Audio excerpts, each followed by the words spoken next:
السلام علیکم ورحمۃ اللہ وبرکاتہ۔ محترم سامعین اور ناظرین، آج ہم ایک اہم مسئلہ بیان کرنے لگے ہیں۔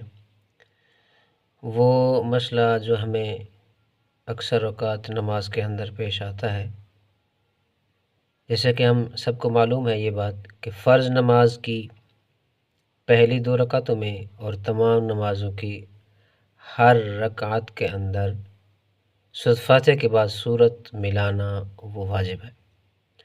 لیکن کبھی ایسا ہوتا ہے ہم سے کہ ہم جب فرض نماز پڑھ رہے ہوتے ہیں، اب سورۃ فاتحہ کے بعد ہم نے سورت کوئی اور ملانی ہے، لیکن ہمارا خیال کہیں اور ہوتا ہے، سورۃ فاتحہ پڑھ کے ہم ڈائریکٹ رکوع پہ چلے جاتے ہیں، سورت ملانا بھول جاتے ہیں۔ تو اب ہمیں کیا کرنا چاہیے، اس بارے میں ہم نے ایک مسئلہ لکھا ہے، وہ ذرا آپ غور کر کے سن لیں۔ وہ مسئلہ یہ ہے کہ فرض نماز کی پہلی 2 رکعتوں میں اور تمام نمازوں کی ہر رکعت میں سورت ملانا واجب ہے، یعنی سورۃ فاتحہ پڑھنے کے بعد سورت کوئی اور ملانا واجب ہے۔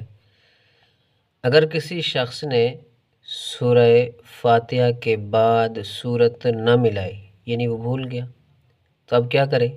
رکوع پہ چلا گیا، بعد میں یاد آیا تو سورت ملانی تھی، تو اب اس کے لیے حکم یہ ہے کہ اس کو کیا کرنا چاہیے، تو سجدہ سہو لازم ہو جائے گا، یعنی نماز کے آخر میں وہ سجدہ سہو کرے تو اس کی نماز ہو جائے گی۔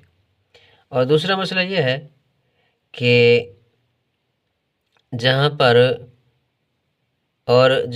سورہ فاتحہ کے بعد سورت ملانا واجب نہیں، وہاں اگر سورت ملا دی جائے تو سجدہ سہو واجب نہیں ہوگا۔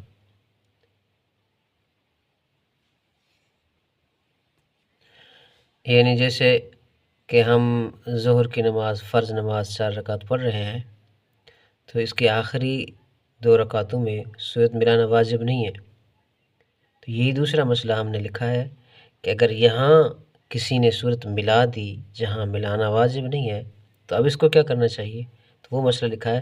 اور جہاں سورہ فاتحہ کے بعد سورت ملانا واجب نہیں، وہاں اگر سورت ملا دی جائے تو سجدہ سہو واجب نہیں ہوگا۔ جزاکم اللہ خیرہ۔ السلام علیکم ورحمۃ اللہ وبرکاتہ۔